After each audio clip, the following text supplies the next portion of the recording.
దయచేసి పూలు వద్దండి.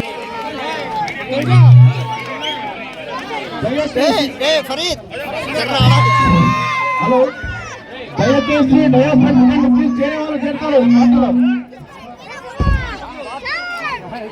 ఓకేనా?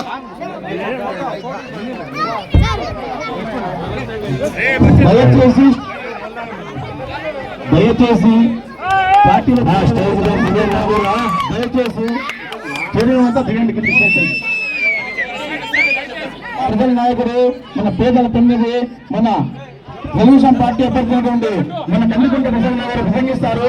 దయచేసి అందరూ 12వ వార్డు నుంచి సోదరుడు ఆరిఫ్ గారు తెలుగుదేశం పార్టీని ఎన్నికల్లో బలపరచాలా, కూటమి అభ్యర్థులను బలపరచాలనే ఆలోచనతో ముందుకు వచ్చి తెలుగుదేశం పార్టీ సభ్యత్వం తీసుకున్నటువంటి సందర్భంగా ఏర్పాటు చేసినటువంటి ఈ కార్యక్రమానికి అధ్యక్షత వహించినటువంటి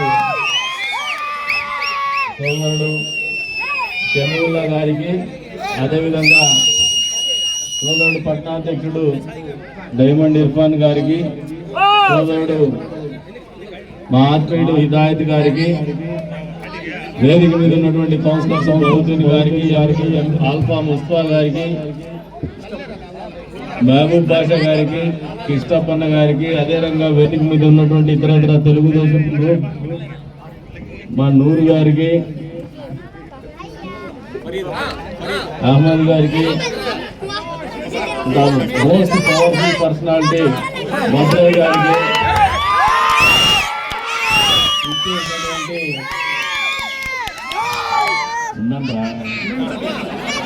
విచ్చేసినటువంటి 12వ వార్డు సోదర సోదరిమణులకి, ఫరీద్ గారికి, సోదర సోదరిమణులకి, అదేవిధంగా చిన్నారులకు అందరికీ కూడా పేరు పేరు నమస్కారాలు, శుభాకాంక్షలు. 12వ వార్డు అనేది ఎప్పుడు కూడా తెలుగుదేశం పార్టీకి కంచుకోటగా ఉన్నటువంటి వార్డు ఇది. ఎప్పుడు పోయినా కూడా ప్రజలు ఆదరించేటువంటి మనస్తత్వం ఉంది తెలుగుదేశం పార్టీ నాయకత్వాన్ని కానీ, తెలుగుదేశం పార్టీ అభ్యర్థులను కానీ ఎందుకనో మా షమీవుల్లా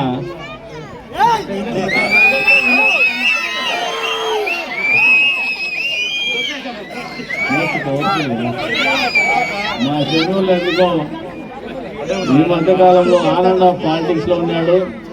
కానీ మళ్ళీ నేనే పిలిచి నువ్వు యాక్టివ్ కావాలని చెప్పినా వాళ్ళ కొడుకులు కూడా తీసుకొచ్చేసి ఒక కొడుకును కూడా నాకు అప్పచెప్పినాడు. బహుశా భవిష్యత్తులో ఆ పిల్లవాడిని కూడా ఈ చదువు ప్రాంతంలో ఒక మంచి నాయకుడిగా తయారు చేసేటువంటి బాధ్యత తెలుగుదేశం పార్టీ వందరం నేను కూడా తీసుకుంటా అని చెప్పేసి కూడా ఈ సందర్భంగా తెలియజేస్తా ఉన్నాను.